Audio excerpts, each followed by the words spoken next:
आज से 5वें दिन वित्त मंत्री निर्मला सीतारमण इस साल का बजट पेश करेंगी। सरकार के बजट से आम आदमी को बहुत उम्मीदें होती हैं। किसान, टैक्स पेयर्स, युवा, मिडिल क्लास बजट को बड़ी आस से देख रहा है। महंगाई की मार है, बेरोजगारी से त्रस्त दिखती है देश की जनता। आए दिन सब्जियों के दाम आम आदमी को हैरान कर रहे हैं। इन तमाम परेशानियों को लेकर एक आम आदमी बजट की तरफ देखता है। बजट वित्त मंत्री का वो भाषण होता है जिसमें पहले वित्त मंत्री बीते हुए साल के तमाम खर्चों का ब्यौरा देती है, जिसे आर्थिक सर्वेक्षण कहते हैं। फिर सरकार कमाई बताती है जो पिछले साल हुई है, जिसे राजस्व या रेवेन्यू कहते हैं। और फिर आने वाले साल में किस सेक्टर में कितना खर्च किया जाएगा, हर सेक्टर से जुड़ी योजनाओं, परियोजनाओं और स्कीम का ऐलान किया जाता है। नमस्कार, आप देख रहे हैं नवभारत टाइम्स। मैं हूं शुचिता जैन। हमारे साथ हैं शिशिर चौरसिया जी। सर, बहुत बहुत स्वागत है आपका। आप नवभारत टाइम्स में बिजनेस एडिटर हैं। पिछले 24 सालों से इस क्षेत्र में काम कर रहे हैं। सर, जो बजट है वो आम आदमी की बहुत बड़ी उम्मीद है ना? इस साल चुनाव भी हुए हैं, उसके बाद भी आम आदमी अब बहुत ही उम्मीद से देख रहा है और सरकार को भी पता है कि उनको उनके पास बहुमत नहीं आया है। तो सर, आपको क्या लगता है कि इस बार के बजट में क्या खास हो सकता है? और सबसे पहले हम बात करना चाहेंगे मिडिल क्लास की। देखिए, बजट में हर व्यक्ति अलग-अलग तरीके से बजट से आशा रखता है। हमारे आपके जैसे कोई वेतनभोगी मध्यम वर्ग हम्म। सबसे पहले वो टैक्स प्रपोज़ल देखता है। हाँ, टैक्स बिल्कुल। प्रपोज़ल में भी बिल्कुल। Income tax. हम्म। इनकम टैक्स में हमें क्या छूट मिली? इनकम टैक्स में क्या राहत मिली? बेसिक एग्जम्पशन लिमिट बढ़ाया गया, हेल्थ इंश्योरेंस में कुछ छूट दी गई या फिर एटीसी में हमें बच्चों की पढ़ाई के फी के बदले कुछ अतिरिक्त रिबेट मिले या फिर होम लोन में कुछ छूट मिली, एफडी पर कुछ छूट मिली। तो ये सब डिफरेंट डिफरेंट चीजें हैं, लोग अपने हिसाब से देखते हैं। जो स्टूडेंट है वो स्टूडेंट देखता है कि हमारे लिए नए कॉलेज खोलने का प्रावधान हुआ या नहीं। Yes, sir. वो यदि मेडिकल की परीक्षा की तैयारी कर रहा है, मेडिकल के एंट्रेंस टेस्ट का एग्जाम दे रहा है, तो वो देखता है कि कहीं 10 मेडिकल कॉलेज भी खुल जाए और हर मेडिकल कॉलेज में 100-100 सीटें हो तो 1000 सीटें बढ़ गई, तो उनके सेलेक्ट होने के चांसेस बढ़ जाएंगे। उसी तरह जो वरिष्ठ नागरिक है, वरिष्ठ नागरिक सोचते हैं कि हमारे लिए टैक्स में क्या छूट का प्रावधान हुआ, हमारी सुख सुविधा के लिए क्या इंतजाम हुआ। हम्म। आपको याद होगा कि वरिष्ठ नागरिकों को पहले रेल किराए में आधी हाँ, आधी हाँ, हाँ, आधे का कंसेशन कंसेशन मिलता मिलता था, था। मिलता था। वो कोरोना काल में बंद कर दिया। उसको रोक दिया गया हम्म। है। अब मेरी कई वरिष्ठ नागरिकों से बात हुई, वो कह रहे थे इस बार बजट में हमारी छूट वापस होगी क्या? तो हमने कहा अच्छा, कि देखिए, ये तो छूट अब निर्मला सीतारमण जी के चर्चाएं हैं सर। इस पे वे निर्भर है। लेकिन देखिए, उम्मीद रखिए, हम मान के चल रहे हैं कि कुछ कुछ अच्छा ही होगा इस बार। सर, जैसे आपने होम लोन की बात की, तो होम लोन में अभी चर्चा है कि सेक्शन जो 24B है, जिसमें थोड़ा जो रिबेट मिलता है 3 लाख का, वो शायद बढ़ा दिया जाए। तो और या फिर कोई वित्त मंत्री जो नया क्लॉज है, जैसे पहले एटीईई लेकर के आई थी, वैसे ही कोई नया क्लॉज लाए जिससे होम लोन में जो ब्याज पर हमें जो देना होता है ना टैक्स, उस पर भी कुछ और रिबेट बढ़ सकती है। तो सर, इस पर कितनी मोहर लगने के चांसेस हैं मेरी इन इस सब बारे बातों में पर? देखिए, भुक्तभोगी तो उतना नहीं बताते जितना ट्रेड पर्सन बताते हैं। अच्छा। मेरी कई बिल्डर से बात हुई। जी। एक बिल्डर का कहना था कि ये जब प्रावधान किया गया था केंद्र सरकार के बजट में, हम्म। मतलब होम लोन में 3 लाख तक की छूट का प्रावधान, हाँ, हाँ। तो उस समय मकानों की कीमत कम हुआ करती थी। उस समय एक औसत मकान 2 कमरे का 2 BHK हाउस 20 लाख में मिल जाता था। कुछ अच्छा मकान हुआ, बेहतर इंटीरियर हो, बेहतर लोकेशन हो, अच्छे बिल्डर का नाम हम्म। हो, अच्छी जगह सोसाइटी हो, तो 30 लाख 35 लाख में हो जाता था। आज आप मुंबई को छोड़ दीजिए, मुंबई और बेंगलोर तो अपने देश का सबसे महंगा रियल एस्टेट मार्केट है। बिल्कुल। आप दिल्ली एनसीआर दिल्ली में नोएडा पहुंच जाइए, गुड़गांव बहुत पहुंच जाइए, ग्रेटर नोएडा वेस्ट चले जाइए या ग्रेटर नोएडा चले जाइए, भुक्त होगी उसे। आप 50 लाख में बढ़िया 2 BHK मकान नहीं पा सकेंगे। अच्छी सोसाइटी में, डेफिनेटली। अच्छे जगह आपको 2 BHK के लिए हो सकता है 1 करोड़ रुपए खर्च करना पड़े। 3 BHK या 4 BHK तो कई करोड़ रुपए देने होंगे। तो रियल एस्टेट डेवलपर्स की सरकार से मांग है कि आप जो 3 लाख रुपए उसमें देते हैं, होम हम्म। लोन के इंटरेस्ट के मद में जो छूट देते हैं, इस सीमा को बढ़ाइए। इस प्रावधान को किए हुए वर्षों हो गए। तब से अब तक गंगा में ढेर सारा पानी बह चुका है, चीजें महंगी हो गई, मकान के दाम कई गुना बढ़ गए। तो तो जाहिर सी बात है कि लोगों को यदि आप ज्यादा टैक्स बेनिफिट देंगे तो वो प्रोत्साहित होगा मकान सबसे खरीद। ज्यादा सर चर्चा चल रही है इनकम टैक्स में रिबेट की। अब जो ओल्ड टैक्स रिजीम है और न्यू टैक्स रिजीम है, अब बात चल रही है कि न्यू टैक्स रिजीम में भी शायद कुछ रिबेट ला सकता है। अभी तक तो उसमें कोई छूट नहीं मिलती है, लेकिन अब चर्चाएं ऐसी है कि शायद ये छूट भी दे सकती है सरकार, या फिर एचआरए भी स्टार्ट कर, एचआरए जो हाउस अलाउंस होता है, उसमें भी शायद कुछ और रिबेट बढ़ सकती है। तो सर ये कितना ज़रूरी है कि मतलब अब वो टाइम आ गया है कि भाई इनकम टैक्स के लिए क्या-क्या कर सकती है सरकार और क्या-क्या होना चाहिए? देखिए, क्या इनकम उम्मीद टैक्स कर में जब सकते हैं हम? न्यू टैक्स रिजीम आया था जी। तो परंपरा है कि बजट पेश करने के बाद केंद्रीय वित्त मंत्री पत्रकारों से बात करते हैं, एक प्रेस कॉन्फ्रेंस करते हैं। उसके अगले दिन से वो बैचेज में एक एक दो दो करके पत्रकारों से मिलते भी हैं। तो उसी मीटिंग के दौरान मैंने वित्त मंत्री से बात की थी, तो जी। उन्होंने कहा था कि देखिए अब जो देश में एक नई पीढ़ी, नई की नई पीढ़ी आ रही है। आपको याद होगा आज से बहुत ज्यादा नहीं, 30 या 40 साल पहले लोग रिटायर होते थे, उसके बाद मकान बनवाते थे। रिटायर होने के बाद जो उनको ग्रेचुटी, पेंशन और जो भी जमा पीएफ, उमा मिलता था पीएफ का, उसी पीपीएफ। पैसे से वो मकान बनवाते थे और जीवन भर वो आइदर वो सरकारी क्वार्टर में काट देते थे या किराए के मकान में। हुँ। लेकिन अब नहीं, अब ऐसा नहीं है।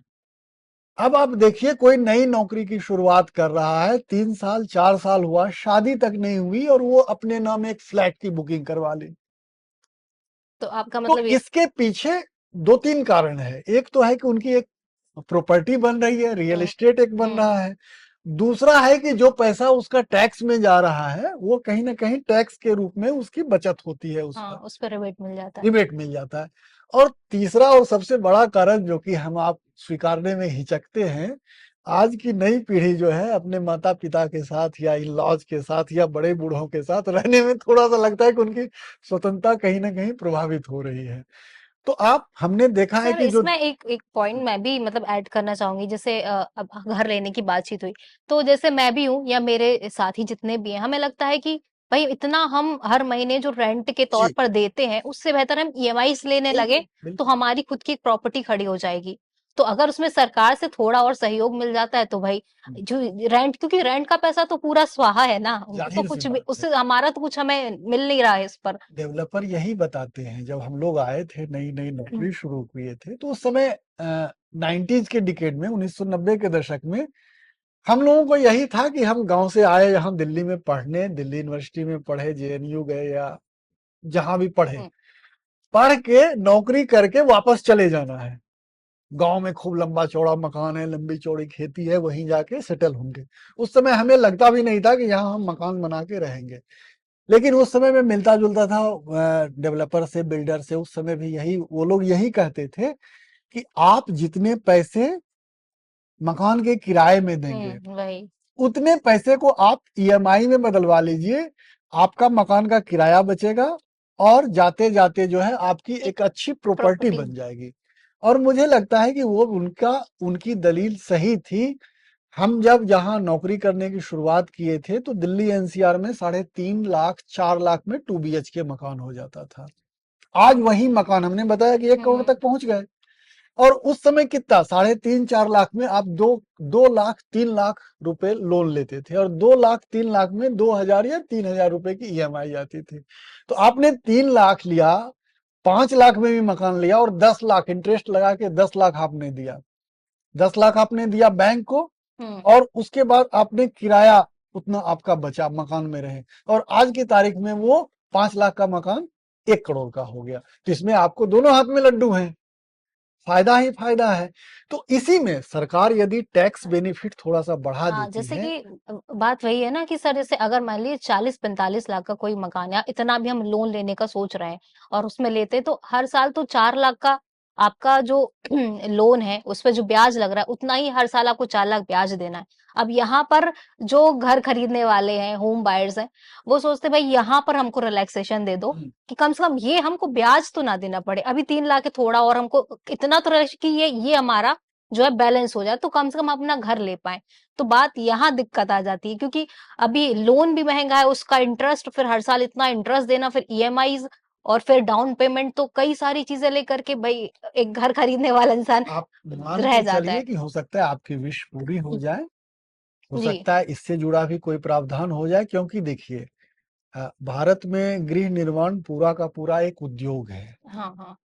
होम कंस्ट्रक्शन इंडस्ट्री पूरा का पूरा एक उद्योग है, वो बहुत अधिक मात्रा में लोगों को रोजगार देता है, पहली बात है। दूसरी बात है कि एक मकान में दरवाजा लगता है, कील लगता है, पुर्जे लगते हैं, चिटकिनी लगती है। हो स्मॉल स्केल इंडस्ट्री काफी फ्लोरिश करता है कंस्ट्रक्शन इंडस्ट्री से। पचासियों सामान है जो कि स्मॉल स्केल इंडस्ट्री बनाती है। हम्म, तो जब मकान बनेगा, नए मकान बनेंगे, तो जाहिर सी बात है कि स्मॉल स्केल को बढ़ावा मिलेगा, ढेर लोगों को रोजगार मिलेगा। हम्म। तो ये सब कुछ ऐसे सेक्टर हैं जहां बहुत ज्यादा संख्या में सरकार उसको प्रोत्साहन देके रोजगार के अवसर पैदा सर, कर सकती आम आदमी की एक और बहुत बड़ी दरकार है, वो है पेंशन योजना को है। लेकर जी। के, जिसको लेकर के बहुत विरोध भी देखा गया है, और बहुत बड़ी आवाज है कि पुरानी पेंशन योजना लेकर के आई जाए, आम वो आदमी लौट उसको कर। नहीं हाँ, कहूं, क्योंकि पेंशन मतलब हाँ, आपने जो आम आदमी जिक्र नहीं, किया सॉरी, वो नौकरी पेशा पेंशन के जो है, वो लोग हैं। सरकारी नौकरी की, हाँ, हाँ, वो सिर्फ और सिर्फ माफ सरकारी कीजिएगा। नौकरी की है। और सरकारी नौकरी वाले इस देश में बहुत कम है। कुल जनसंख्या में महज 2% लोग ही हैं जो कि ऑर्गेनाइज सेक्टर में काम करते हैं, और उसमें भी सरकारी सेक्टर में भी अब पक्के, जिसको पक्के कर्मचारी, जिनको सरकार को पेंशन देनी होती है, उनकी संख्या दिनों दिन कम होती जा रही है। वहाँ आउटसोर्स्ड एम्प्लॉय बढ़ते जा रहे हैं। आउटसोर्स्ड एम्प्लॉय का मतलब है कि वो किसी और कंपनी के पेरोल पर काम करते हैं और वो जाके किसी सरकारी दफ्तर में ड्यूटी करते हैं। अच्छा। तो जाहिर सी बात है कि ये एक बहुत बड़ी मांग है सरकारी कर्मचारियों की, चाहे स्टेट गवर्नमेंट के कर्मचारी हों या सेंट्रल गवर्नमेंट के कर्मचारी हों। सबकी डिमांड है कि हमें ओल्ड पेंशन स्कीम मिले। अब स्टेट गवर्नमेंट तो स्वतंत्र है, लेकिन सेंट्रल गवर्नमेंट ने तो फैसला ले लिया कि भाई 1 जनवरी हम्म। 2004 के बाद हम किसी को पेंशन नहीं देंगे। पुरानी नहीं देंगे, पर बात चल रही है कि जो नई। अब है कि इनको एनपीएस, जी। अभी तक क्या था, ये नई पेंशन योजना को खत्म करके पुरानी पेंशन योजना में लौटने की बात पिछले 3-4 साल से हुई है। वो क्यों हम्म। हुई है पता है? सर उसकी बताइए। वजह ये है कि ये लागू तो हो गई थी ये योजना 1 जनवरी 2004 से, हम्म। लेकिन तब तक लोग अनजान थे, इसको जोड़ नहीं सके थे या किसी को दिलचस्पी नहीं थी। अब जो है, जो मान लिया जाए कि कोई व्यक्ति उस समय 2004 में 40 साल का होगा, 45 साल का होगा, हम्म। उन्होंने नौकरी ज्वाइन की और अब वो रिटायर होना शुरू हुए। तो अभी अखबार में एक हम्म। रिपोर्ट छपी थी, उत्तर प्रदेश के किसी गांव के स्कूल का था। वहां कोई टीचर, एक टीचर रिटायर हुआ ओल्ड पेंशन स्कीम वाला और एक टीचर रिटायर हुआ न्यू पेंशन स्कीम वाला।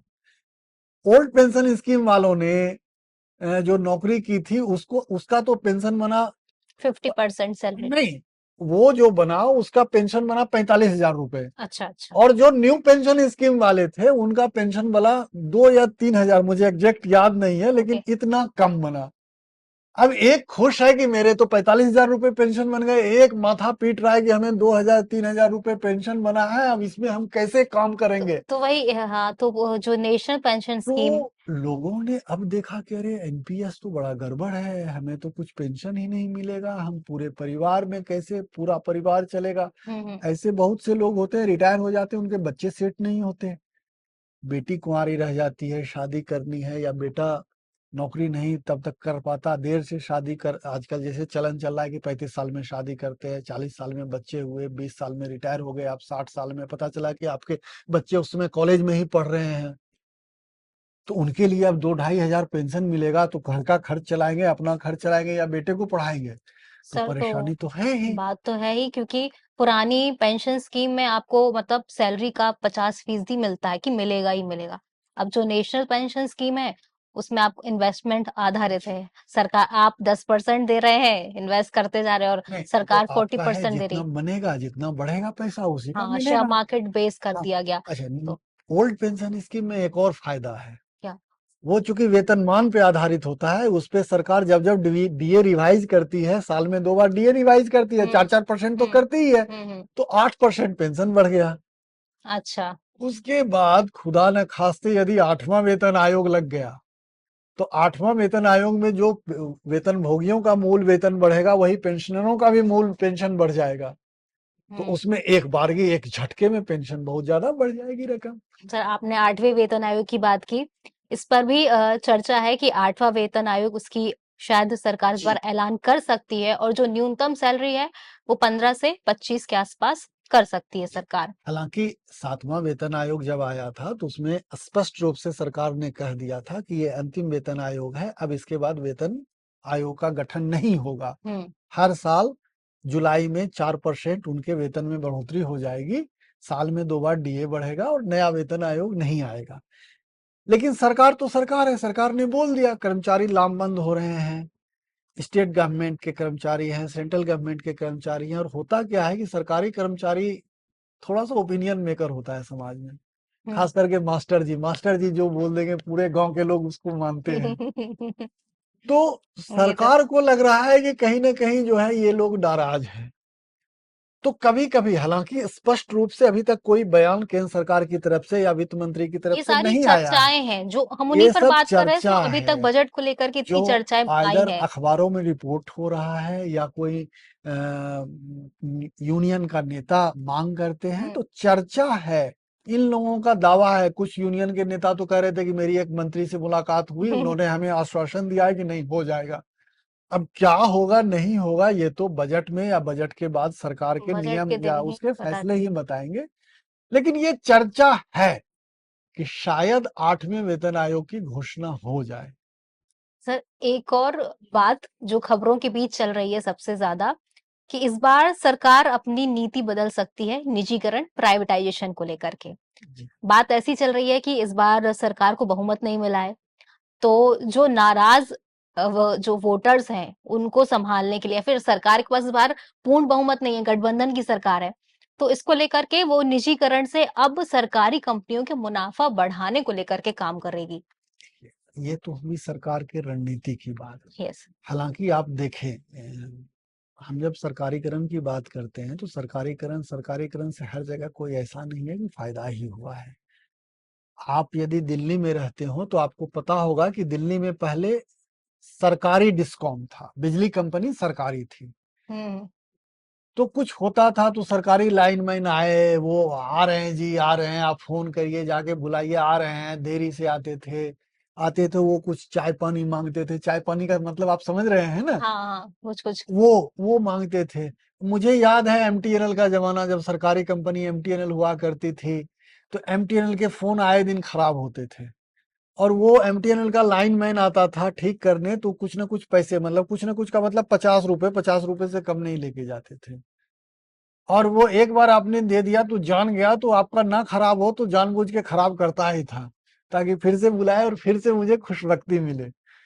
तो ठीक है, हर चीज की अपनी अपनी बातें होती है, लेकिन सरकारी कंपनियों के निजीकरण की बात है तो शायद इस बार ट्रू मामले में गठबंधन की सरकार है।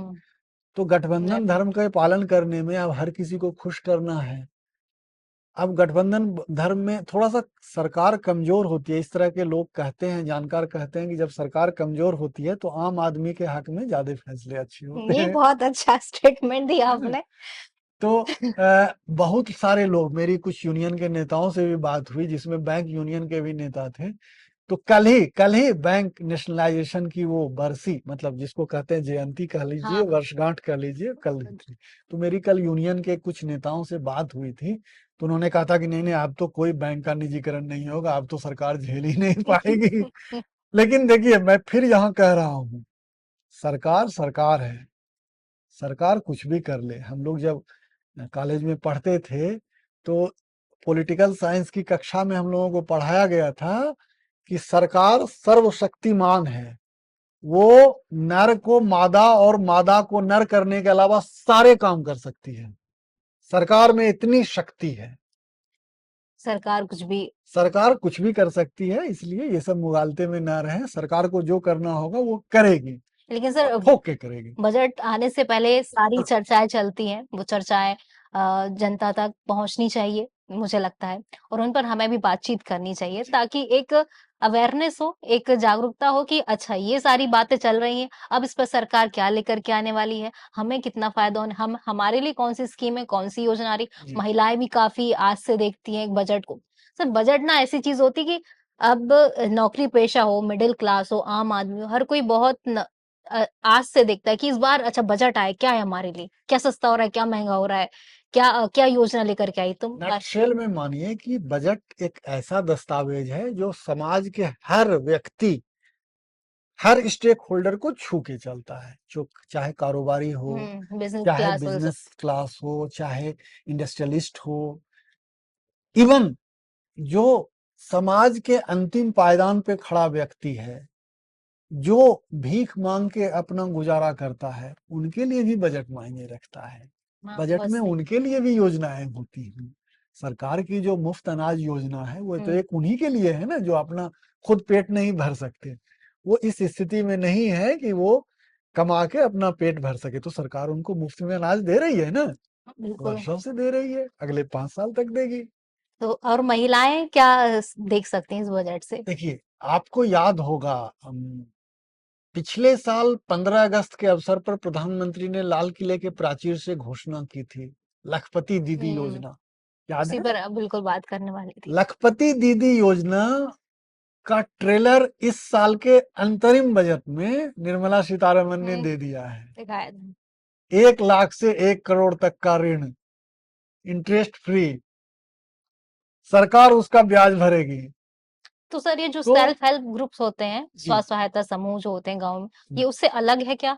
देखिए वो उन्हीं से जोड़ा गया है। एक्चुअली अच्छा। सेल्फ हेल्प ग्रुप में अभी तक था क्या, सेल्फ हेल्प ग्रुप में कोई भी बेरोजगार व्यक्ति जुड़ जाता था, चाहे महिला हाँ। हो या पुरुष हो। अब सरकार का जोर है, नहीं, महिला उद्यमी सामने आए, अच्छा।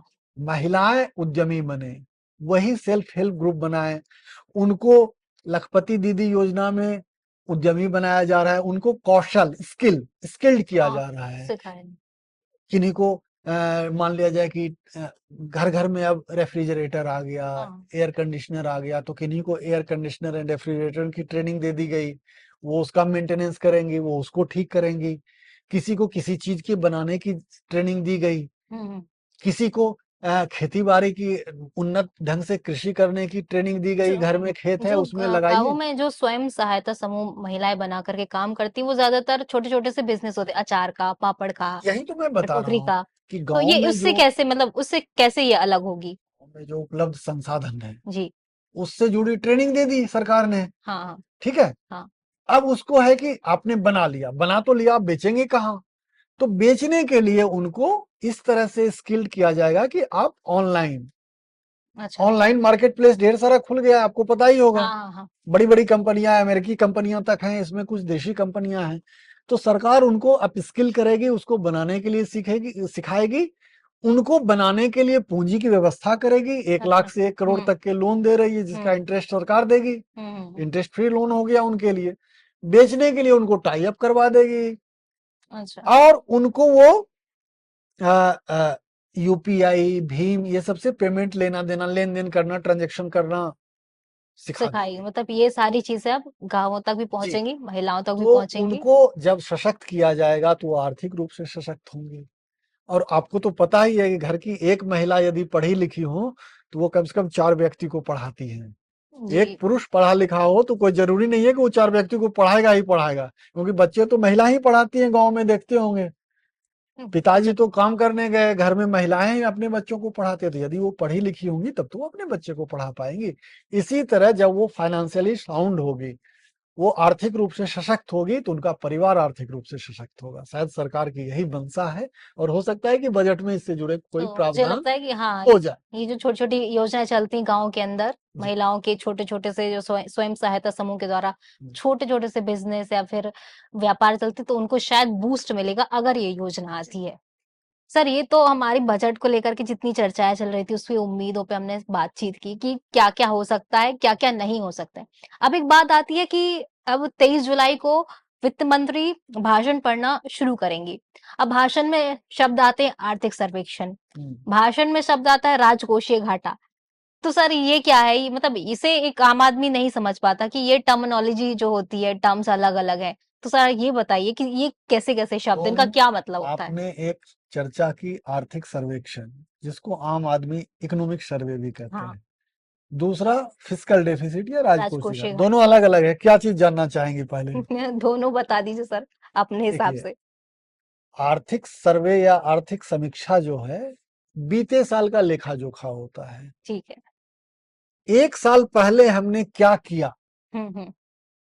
उसका एक रिपोर्ट सरकार बजट पेश होने से एक दिन पहले संसद में पेश करती है। पिछले 1 साल में हमने कितना खर्च जी, कहाँ-कहाँ किया? इसमें बताया जाता है कि आर्थिक रूप से इकोनॉमी कहाँ पहुंची, इकोनॉमी क्या है, कितने युवा आबादी है, क्या कर रही है युवा कितनी आबादी। कमाई हुई ये भी। हाँ, उसमें सब चीज, सारा इकोनॉमिक दस्तावेज होता है, एक जी। साल का लेखा जोखा होता है।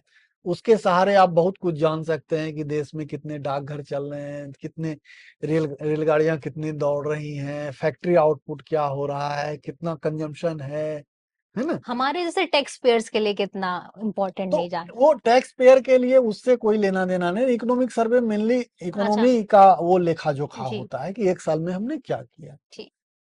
फिस्कल डेफिसिट वो भी घोर आर्थिक टर्म है, उसको भी आम आदमी से कोई लेना देना नहीं है। फिस्कल डेफिसिट इकोनॉमिक लोगों लेकिन के लिए है, हुँ, आर्थिक लोगों के लिए है। आप सीधे यही जान लीजिए कि जिस देश का फिस्कल डेफिसिट जितना कम होगा, जी। उस देश के लिए उतना अच्छा माना जाता है। राजकोषीय घाटा, घाटा क्या होता है? आप हमको सीधे शब्दों में समझिए, घाटा क्या होता है? घ घाटा मतलब कम जितना आपने कमाया कमाया और उससे उससे ज्यादा ज़्यादा खर्च खर्च हो कर गया, दिया। तो ये जी, घाटा हो घाटा। गया।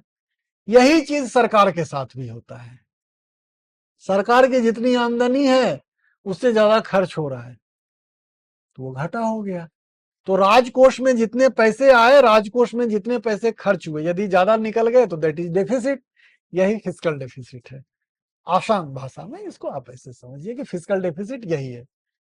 Thank you so much sir अपना समय निकालने के लिए और हमारे साथ बैठने के लिए और दर्शकों को बताने के लिए कि बजट को लेकर के इस बार किस-किस तरह की उम्मीदें हैं, क्या-क्या बातचीत चल रही है, क्या-क्या हो सकता है।